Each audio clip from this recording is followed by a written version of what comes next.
یہ ذکر پہلے آ چکا ہے کہ لوط علیہ السلام سیدنا ابراہیم علیہ السلام کے بھتیجے تھے۔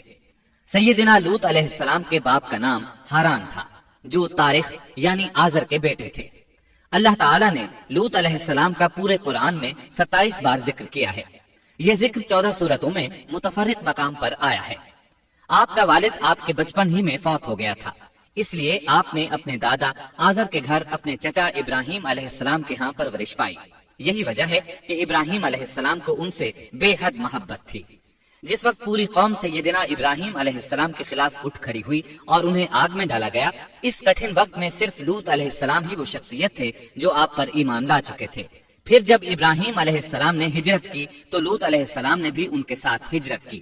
اللہ تعالیٰ فرماتے ہیں کہ میں اپنے رب کی طرف ہجرت کرنے والا ہوں، وہ بڑا ہی غالب اور حکیم ہے۔ اس سے پہلے ہم ذکر کر آئے ہیں کہ جب ابراہیم علیہ السلام مصر سے فلسطین واپس چلے گئے تو آپ نے اپنے بھتیجے لوط کو سدوم بستی کی طرف بھیج دیا۔ یہ بحر مردار کے پاس ایک بستی تھی، تجارتی مرکز اور مسافروں کے لیے آرام کی جگہ تھی۔ یہ کافر قوم تھی، ان میں ایک بھی مومن نہیں تھا۔ اللہ تعالیٰ فرماتے ہیں بس جتنے ایماندار وہاں تھے ہم نے انہیں نکال لیا، اور ہم نے وہاں مسلمانوں کا صرف ایک ہی گھر پایا۔ یہ سب لوگ کافر تھے، لوگوں میں سب سے زیادہ فاسق اور فاجر تھے۔ ان لوگوں نے ایسی برائیاں ایجاد کی کہ ان سے پہلے کائنات میں کسی نے نہ کی تھی۔ چنانچہ اللہ فرماتے ہیں جب لوط نے اپنی قوم سے کہا تم ایسی فحاشی اور بے حیائی کا ارتکاب کرتے ہو جو جہانوں میں تم سے پہلے کسی شخص نے نہیں کی۔ پھر اللہ فرماتے ہیں کیا تم عورتوں کو چھوڑ کر مردوں سے حاجت پوری کرتے ہو، بلکہ تم حد سے بڑھنے والی قوم ہو۔ اس کام یعنی اغلام بازی اور جنسی بے راہ روی کو قوم لوط نے شروع کیا، لیکن بعض کہتے ہیں یہ تو فطری چیز ہے اور بعض کہتے ہیں یہ جنات سے شروع ہوئی۔ بہرحال یہ فسق و فجور اور گھناؤنا جرم اسی قوم سے شروع ہوا۔ فرشتوں کی زبانی اللہ تعالیٰ نے فرمایا فرشتوں نے کہا کہ ہم گناہگار قوم کی طرف بھیجے گئے ہیں۔ پھر کہنے لگے مگر خاندان لوط کہ ہم ان سب کو تو ضرور بچا لیں گے، سوائے اس کی بیوی کے کہ ہم نے اسے رکنے اور باقی رہ جانے والوں میں مقرر کر دیا ہے۔ اسی طرح لوط علیہ السلام نے ان سے کہا کیا تم جہان والوں میں سے مردوں کے ساتھ شہوت رانی کرتے ہو، اور تمہاری جن عورتوں کو اللہ نے تمہارا جوڑ بنایا ہے ان کو چھوڑ دیتے ہو، بلکہ تم ہو ہی حد سے گزر جانے والے۔ اللہ تعالیٰ نے قرآن میں کتنے ہی مقامات پر اس گناہ کی برائی اور قباحت بیان فرمائی ہے، اس لیے کہ یہ نہایت سنگین اور گھناؤنا جرم ہے۔ اللہ تعالیٰ فرماتے ہیں اور لوط کا ذکر کر جبکہ اس نے اپنی قوم سے کہا کہ کیا باوجود دیکھنے پھالنے کے پھر بھی تم بدکاری کرتے ہو؟ یہ کیا بات ہے کہ تم عورتوں کو چھوڑ کر مردوں کے پاس شہوت سے آتے ہو؟ حق یہ ہے کہ تم بڑی ہی نادانی کر رہے ہو۔ اللہ تعالیٰ نے اس قوم کی قبیح خصلتوں کا جتنا ذکر کیا ہے کسی اور قوم کا نہیں کیا۔ انہیں کافر، مجرم، جاہل اور حد سے بڑھنے والا کہا گیا، کہیں فضول خرچی کرنے والے اور فاسق کہا گیا۔ یہ تمام برائیاں ان میں موجود تھیں۔ اللہ تعالیٰ فرماتے ہیں اور لوط کو یاد کرو جب انہوں نے اپنی قوم سے کہا تم ایسی فحاشی کرتے ہو کہ تم سے پہلے کسی جہاں والے نے نہیں کی۔ کیا تم مردوں کے پاس بدفعلی کے لیے آتے ہو اور راستوں میں ڈاکے ڈالتے ہو اور مجالس میں نہایت برے کام کرتے ہو؟ یہ لوگ اس قدر خبیث تھے کہ بھری مجلس میں برے برے کام کرتے تھے۔ مثلا سب کی موجودگی میں زوردار آواز کے ساتھ ہوا خارج کرتے، پھر اپنی اس حرکت پر ہنستے۔ غرض یہ کہ برائی کی تمام تر صفات ان میں موجود تھیں۔ لوط علیہ السلام پھر بھی انہیں سمجھاتے رہے لیکن وہ جھٹلاتے ہی رہے۔ اللہ تعالیٰ فرماتے ہیں قوم لوط نے پیغمبروں کو جھٹلایا جبکہ ان کے بھائی لوط نے ان سے کہا کہ تم اللہ کا خوف نہیں رکھتے۔ میں بلا شبہ تمہاری طرف امانت والا پیغمبر ہوں، اللہ سے ڈرو اور میری اطاعت کرو، اور اس کام پر میں تم سے کوئی اجرت اور مزدوری نہیں چاہتا۔ میرا اجر تو صرف اور صرف جہانوں کو پالنے والے کے ذمے ہے۔ انبیاء کا مشن ہی یہ ہوتا ہے کہ تبلیغ کرتے رہیں، لہٰذا لوط علیہ السلام دعوت دیتے رہے، لیکن دعوت کے نتیجے میں قوم کا رد عمل کیا تھا اللہ نے اس کا بھی ذکر کیا ہے۔ بس اس کی قوم کا جواب یہی ہوتا کہ اللہ کا عذاب لیا اگر تو سچا ہے۔ اسلام دشمن اور کافر قوموں کا جواب یہی ہوتا ہے۔ قوم عاد اور قوم سمود نے بھی یہی جواب دیا تھا۔ دوسری آیت میں ہے لوط نے انہیں ہماری پکڑ سے ڈرایا، یعنی انہوں نے کہا اے قوم اللہ کی پکڑ سے اور عذاب سے بچ جاؤ، محتاط ہو جاؤ، اس کی لاٹھی بے آواز ہے، لیکن وہ ڈرانے والوں سے بھی جھگڑتے ہی رہے۔ ایک اور آیت میں اللہ فرماتے ہیں اور ان کی قوم سے کوئی جواب نہ بن پڑا بجز اس کے کہ آپس میں کہنے لگے کہ ان لوگوں کو اپنی بستی سے نکال دو، یہ پاکباز بننے کی کوشش کرتے ہیں۔ چونکہ یہ سب کے سب لوگ فحاشی، عریانی، بے حیائی، بے غیرتی، فسق و فجور اور بدکاری میں مصروف تھے، ان کے نزدیک پاکیزگی اختیار کرنا بے معنی کام بن چکا تھا۔ لوط علیہ السلام اور ان کی بیٹیوں کے علاوہ کوئی شخص پاک نہ تھا، سب کے سب غلاظت میں ڈوبے ہوئے تھے۔ چنانچہ انہوں نے لوط علیہ السلام کو اپنی بستی سے نکال باہر کرنے کا فیصلہ کیا۔ کہنے لگے، اے لوط، اگر تو اپنے اس واز و نصیحت سے باز نہ آیا تو ضرور تجھے نکال دیا جائے گا۔ اس پر لوط نے فرمایا، میں بھی تمہارے اس گھناونے عمل سے بیزار ہو چکا ہوں۔ چنانچہ لوط علیہ السلام اس موقع پر وہاں سے نکل آئے اور اپنے رب سے یوں دعا گو ہوئے، اے میرے پروردگار، مجھے اور میرے اہل کو ان کے عمل سے بچا لے اور نجات عطا فرما۔ کتنی ہی آیات میں ہے کہ ان لوگوں نے لوط علیہ السلام کو بستی سے نکالنے کا عزم کر رکھا تھا، اور لوط علیہ السلام اس پوری بستی میں بے یار و مددگار تھے۔ وہاں ان کا کوئی خاندان تو تھا نہیں، لہٰذا گھر میں ہی بیٹھے رہے، دعا کرتے رہے، اے پروردگار، اس فسادی قوم کے خلاف میری مدد فرما۔ اس دعا سے اس قوم کی ایک اور خصلت معلوم ہوئی، اور وہ یہ کہ وہ فسادی بھی تھے۔ سو اللہ نے دعا قبول فرمائی، فرشتے بھیجے، جبرائیل، میکائیل اور ملک الموت، اور بعض روایات کے مطابق اسرافیل کو بھی ان کے ساتھ بھیجا گیا۔ وہ سب سے پہلے ابراہیم علیہ السلام کے پاس آئے تاکہ انہیں اسحاق علیہ السلام کی بشارت دیں۔ آخرکار یہاں سے فرشتوں نے سدوم کا رخ کیا۔ یہ فرشتے وہاں نوجوان لڑکوں کی صورت میں پہنچے، ان کی ٹولیوں کے پاس سے گزرے تاکہ انہیں آزما لیا جائے، ان پر حجت قائم ہو جائے۔ مطلب یہ کہ اللہ تعالیٰ نے فرشتوں سے کہا تھا کہ ان لوگوں کو اس وقت تک ہلاک نہ کرنا جب تک کہ ان کے نبی کو ان پر الزام لگاتے نہ دیکھ لو۔ چنانچہ یہ فرشتے نوجوان اور خوبرو لڑکوں کی صورت میں بستی کے کنارے پہنچ گئے۔ لوط علیہ السلام کی ایک بیٹی بستی سے باہر کنارے پر رہتی تھی۔ جب اس نے انہیں دیکھا تو ڈر گئی۔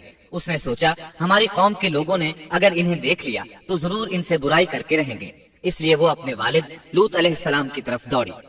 ان کے پاس پہنچ کر کہنے لگی، میں نے چند نوجوان لڑکوں کو دیکھا ہے اور میں ان کے بارے میں خوفزدہ ہوں۔ لوط علیہ السلام جلدی سے ان کی طرف آئے، ان سے پوچھا، آپ کیسے آئے ہیں؟ انہوں نے بتایا، ہم آپ کے مہمان ہیں۔ لوط علیہ السلام چاہتے تھے انہیں باہر ہی سے دوسری طرف روانہ کر دیں، لیکن جب انہوں نے کہا کہ ہم مہمان ہیں تو وہ انہیں جانے کے لیے نہ کہہ سکے۔ چنانچہ ان سے بولے، اللہ کی قسم، زمین کی پشت پر اس سے خبیث اور گندی قوم ہم نے نہیں دیکھی، اور نہ ہی کسی کے بارے میں ایسا معلوم ہوا۔ آپ نے دوبارہ، سہ اور پھر چوتھی بار بھی ان سے یہی بات کہی تاکہ ان نوجوانوں کو حالات کا علم ہو جائے، وہ بھانپ لیں، لیکن وہ تو فرشتے تھے اور لوط علیہ السلام کی قوم کے خلاف گواہی تلاش کر رہے تھے۔ آخر لوط علیہ السلام انہیں اپنے گھر لے آئے، انہیں بٹھایا۔ لوط علیہ السلام کی بیوی کافر تھی اور قوم کے ساتھ تھی۔ وہ باہر گئی اور اس نے لوگوں کو بتایا کہ اس نے لوط علیہ السلام کے گھر میں ایسے خوبصورت چہروں والے نوجوان دیکھے ہیں کہ زمین پر آج تک ان جیسے کہیں نظر نہیں آئے۔ یہ سنتے ہی وہ سب لوط علیہ السلام کے گھر کی طرف لپکے۔ قرآن کریم میں آتا ہے، لوگ جلدی سے اس کی طرف لپکے اور وہ اس سے پہلے فحاشی کے عادی بن چکے تھے۔ ایک جگہ الفاظ ہیں، شہر کے لوگ خوش ہوتے ہوئے آئے۔ وہ اس حد تک فاسق اور فاجر بن چکے تھے کہ خوش ہوتے ہوئے وہاں آئے تاکہ ان خوبصورت لڑکوں سے لذت حاصل کر سکیں۔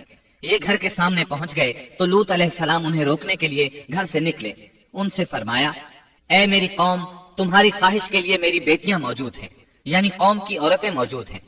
نبی قوم کا باپ ہوتا ہے، اس کی بیویاں قوم کی مائیں اور قوم کی عورتیں اس کی بیٹیاں شمار ہوتی ہیں، جیسا کہ سورہ ہود میں آتا ہے۔ کہنے لگے، اے میری قوم، میری یہ بیٹیاں تمہارے لیے پاکیزگی کا باعث ہیں، لہٰذا اللہ سے ڈرو اور مجھے میرے مہمانوں کے بارے میں رسوا نہ کرو۔ کیا تم میں کوئی بھلا شخص موجود نہیں؟ آپ کی بات کے جواب میں انہوں نے کیا جواب دیا؟ قرآن مجید میں آتا ہے، کہنے لگے، لوط، تو جانتا ہے تیری بیٹیوں یعنی قوم کی عورتوں سے ہمیں کوئی سروکار نہیں، ہم جو چاہتے ہیں تمہیں خوب معلوم ہے۔ لوط کہنے لگے، کاش میرے پاس کوئی قوت ہوتی یا میں کسی مضبوط پناہ میں ہوتا۔ لوط علیہ السلام کے پاس کچھ بھی تو نہیں تھا، صرف ان کی اپنی بیٹیاں ان پر ایمان لائی تھی، یہاں تک کہ ان کی بیوی بھی کافر تھی۔ بخاری اور مسلم کی روایت ہے، نبی کریم صلی اللہ علیہ وسلم نے فرمایا، اللہ تعالیٰ لوط پر رحمت فرمائے، وہ اللہ تعالیٰ کی طرف پناہ لیتے تھے۔ مفسرین کا کہنا ہے کہ لوط علیہ السلام کے بعد اللہ نے جو نبی بھیجا وہ کسی اونچے خاندان اور قبیلے کا چشم و چراغ ہوتا تھا جو اس کی حفاظت کرنے کے قابل ہوتا تھا۔ لوط علیہ السلام کے ساتھ کوئی مددگار نہیں تھا۔ ایک دوسرے مقام پر اللہ تعالیٰ فرماتے ہیں، اور شہر کے لوگ خوش ہوتے ہوئے آئے۔ لوط نے کہا، یہ میرے مہمان ہیں، مجھے رسوا نہ کرو، اللہ سے ڈرو اور مجھے ذلیل نہ کرو۔ انہوں نے کہا کیا ہم نے تجھے جہان والوں کے بارے میں منع نہیں کیا؟ یعنی انہوں نے آپ کو تبلیغ وغیرہ سے بھی روک دیا تھا۔ لوط نے کہا اگر خواہش پوری کرنا چاہتے ہو تو میری بیٹیاں یعنی قوم کی عورتیں موجود ہیں، ان سے کر لو۔ اے پیغمبر تیری عمر کی قسم وہ لوگ اپنی مدہوشی میں مست تھے۔ اللہ تعالیٰ نے کسی انسان کی عمر کی قسم نہیں کھائی سوائے نبی کریم صلی اللہ علیہ وسلم کے، اور یہ اعزاز آپ کے شرف، عزت اور تکریم پر دلیل ہے۔ اب ان لوگوں نے گھر میں داخل ہونے کی تیاری کر لی۔ ادھر لوط علیہ السلام نے اپنے تینوں مہمانوں کی طرف دیکھا۔ آپ ان کے لیے فکر مند تھے، لیکن وہ یہ دیکھ کر حیران ہوئے بغیر نہ رہے کہ وہ تینوں بالکل بے فکر بیٹھے تھے۔ اس وقت کی کیفیت اللہ تعالیٰ نے قرآن مجید میں یوں بیان فرمائی ہے، تم لوگ تو کچھ انجان سے معلوم ہو رہے ہو۔ اس پر وہ کہنے لگے ہم تو تیرے پاس وہ فیصلہ لائے ہیں جس میں اس قوم کو شک تھا، اور ہم تیرے پاس حق لے کر آ چکے ہیں، اور بے شک ہم سچے ہیں۔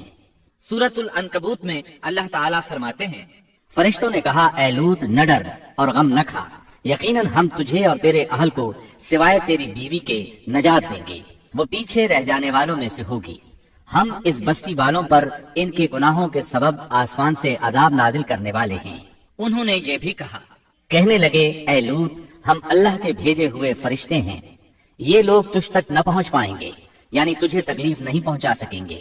پھر ان میں سے ایک شخص نے اندر داخل ہونے کی کوشش کی۔ جبریل اٹھے، انہیں ایک ایسی ضرب لگائی کہ تمام کے تمام اوندھے ہو گئے۔ اس بارے میں اللہ کا فرمان ہے، انہوں نے لوط کو اس کے مہمانوں کے بارے میں پھسلانے کی کوشش کی تو ہم نے ان کی آنکھیں مٹا ڈالی۔ اللہ تعالیٰ سورۃ القمر میں فرماتے ہیں، بس میرا عذاب اور ڈرانا چکھو۔ وہ دھمکیاں دینے لگے اور واپس جاتے ہوئے کہنے لگے ہم تجھ سے کل نبٹ لیں گے۔ انہوں نے سزا محسوس بھی کر لی لیکن پھر بھی توبہ نہ کی۔ اس وقت فرشتوں نے کہا، یقیناً ان کے وعدے کا وقت صبح کا ہے، اور کیا صبح بالکل قریب نہیں؟ صبح تک انہیں مہلت مل گئی۔ فرشتوں نے کہا، اے لوط اپنے اہل کو رات کے حصے میں لے کر نکل جا، اور ان کے پیچھے پیچھے تو چل، اور تم میں سے کوئی پیچھے مڑ کر نہ دیکھے، اور جہاں تمہیں حکم ہو چلے جاؤ۔ اور ہم نے اسے وہ فیصلہ سنا دیا کہ صبح ہوتے ہی اس قوم کی جڑ کاٹ دی جائے گی۔ اسی طرح اللہ تعالیٰ سورۃ الشعراء آیت 170 اور 171 میں فرماتے ہیں، ہم نے اسے اور اس کے تمام اہل کو نجات دی سوائے اس کی بیوی کے جو پیچھے رہنے والوں میں سے تھی۔ سورۃ القمر میں اللہ تعالیٰ فرماتے ہیں، تمام ہلاک ہو گئے سوائے لوط کی آل کے، انہیں ہم نے صبح سحری کے وقت یعنی رات کے آخری حصے میں نجات دی، یہ ہمارا احسان تھا، اور اسی طرح ہم شکر گزاروں کو بدلہ دیتے ہیں۔ چنانچہ لوط علیہ السلام نکل کھڑے ہوئے، ان کے ساتھ ان کی صرف 2 بیٹیاں تھیں۔ وہ بستی سے نکل گئے، پھر صبح ہوئی، روشنی پھیلنے لگی تو عذاب آ گیا، اور صبح سویرے ہی انہیں ٹھہرنے والے عذاب نے آ لیا، بس تم میرے عذاب اور ڈرانے کا مزہ چکھو۔ یہ عذاب کیسا تھا؟ جبریل علیہ السلام آئے، اپنا پر زمین کے نیچے داخل کیا، اس مکمل بستی کو اکھیڑا اور آسمان کی طرف اٹھا کر لے گئے۔ کہا جاتا ہے کہ فرشتوں نے اس بستی کے مرغوں کی اذان اور کتوں کے بھونکنے کی آوازیں سنی، اور لوگوں نے فرشتوں کی تسبیح سن لی۔ جبریل علیہ السلام نے ایک چیخ ماری، سب بجھی ہوئی آگ کی طرح ہو گئے، پھر مکمل بستی کو پکڑ کر الٹا دیا۔ ہر ایک کے لیے آسمان میں پتھر تیار تھا، بہرحال اس کو زمین پر دے مارا۔ اللہ تعالیٰ سورہ ہود میں فرماتے ہیں، بس جب ہمارا حکم آیا تو ہم نے اس کا اوپر والا حصہ نیچے کیا اور ان پر کنکریلے پتھر برسائے جو تہ بتہ تھے، تیرے رب کی طرف سے نشاندار تھے، اور وہ ان ظالموں سے کچھ دور نہیں تھے۔ سورۃ الحجر میں اللہ فرماتے ہیں، روشنی ہوتے ہی انہیں بڑے زور کی چیخ نے پکڑ لیا، پھر ہم نے اس کا بلند حصہ نیچے کیا اور ان پر کنکر والے پتھر برسائے۔ سورۃ الشعراء میں اللہ فرماتے ہیں، اور ہم نے ان پر ایک خاص قسم کا می برسایا، بس بہت ہی برا می تھا جو ڈرائے گئے ہوئے لوگوں پر برسا۔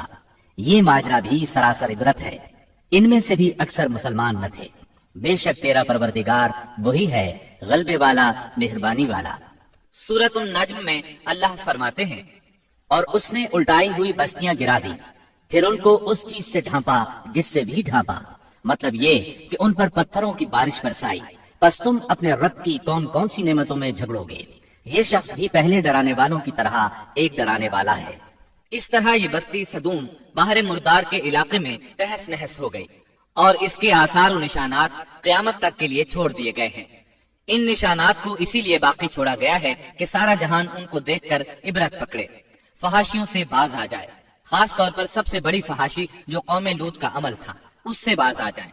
سیدنا لوط علیہ السلام کے اس قصے میں قرآن حکیم اور احادیث نبوی سے یہ بات ثابت ہوتی ہے کہ سیدنا لوط علیہ السلام جس قوم کی طرف مبعوث کیے گئے تھے وہ قوم اخلاق کے اعتبار سے بالکل ختم ہو چکی تھی اور اب اس کی اصلاح ناممکن ہو چکی تھی۔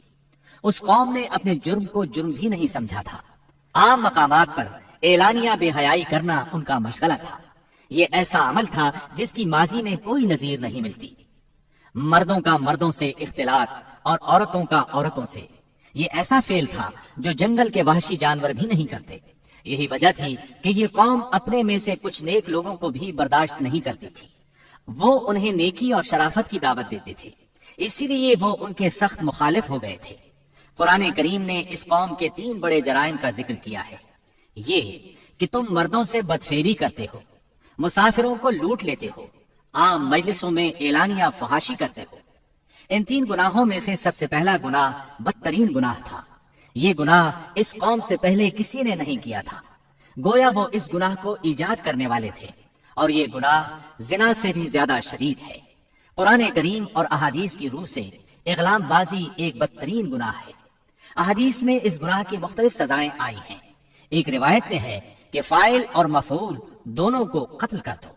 بستی صدوم عذاب کے نزول سے قبل کن حالات سے دوچار تھی، سورۃ الزاریات آیت 35 اور 36 میں یوں بیان ہوا ہے: پھر ہم نے ان سب لوگوں کو نکال لیا جو اس بستی میں مومن تھے، یعنی لوط علیہ السلام اور ان پر ایمان لانے والے، سو ہم نے اس بستی میں سوائے ایک گھر کے مسلمانوں کا کوئی گھر نہ پایا۔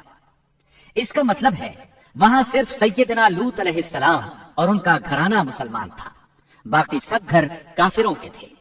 اللہ تعالیٰ کسی قوم کی مکمل تباہی کا فیصلہ اس وقت تک نہیں کرتے جب تک کہ اس قوم میں کچھ قابل لحاظ بھلائی موجود ہو، مگر جب قوم کا حال یہ ہو جائے کہ اس میں بھلائی آٹے میں نمک کے برابر بھی باقی نہ رہے، تو ایسی صورت میں اللہ کا قانون یہ ہے کہ نبی اور اس پر ایمان لانے والوں کو اپنی قدرت خاص سے کسی نہ کسی طرح بچا لیا جاتا ہے، اور باقی لوگوں کے ساتھ وہی معاملہ کیا جاتا ہے جو ہوش مند تاجر اپنے ٹوکرے کے گلے سڑے پھلوں کے ساتھ کرتا ہے۔ اچھے پھل ان میں سے نکال لیتا ہے اور سڑے ہوئے باہر پھینک دیتا ہے۔ عذاب کے بعد اللہ تعالیٰ نے اس شہر کے کھنڈرات کے بارے میں سورۃ الزاریات آیت 37 میں یوں فرمایا ہے: اس عذاب کے بعد ہم نے وہاں بس ایک نشانی ان لوگوں کے لیے چھوڑ دی جو دردناک عذاب سے ڈرتے تھے۔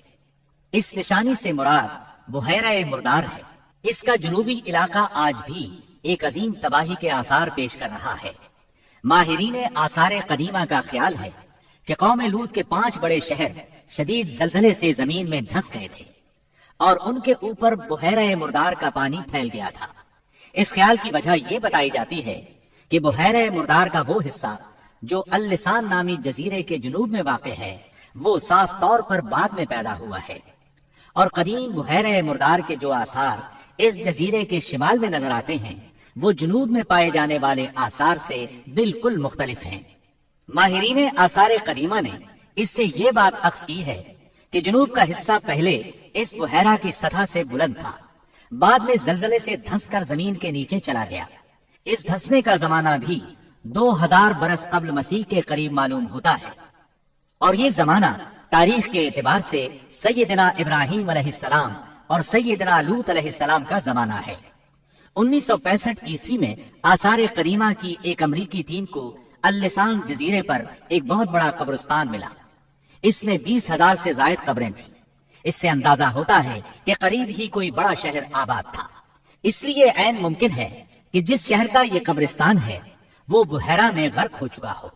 بحیرہ کے جنوب میں جو علاقہ ہے اس میں اب بھی ہر طرف تباہی کے آثار موجود ہیں، اور زمین میں گندھک، رال، کول تار اور قدرتی گیس کے اتنے بڑے ذخائر پائے گئے ہیں کہ ان کو دیکھ کر یقین ہو جاتا ہے کہ کسی وقت بجلیوں کے گرنے سے یا آتش فشاں کا لاوا نکلنے سے یہاں آگ پھٹ پڑی تھی۔ اللہ تعالیٰ سورہ ہود کی آیت 83 میں ارشاد فرماتے ہیں: پتھراؤ کا یہ عذاب آج بھی ظالموں سے دور نہیں۔ مطلب یہ کہ جو قوم اس قوم کی طرح ظلم اور بے حیائی پر جم جائے وہ اپنے آپ کو اس جیسے عذاب سے دور نہ خیال کرے۔ لوط علیہ السلام کے حالات اور واقعات قرآن کریم کی روشنی میں آپ نے سنے۔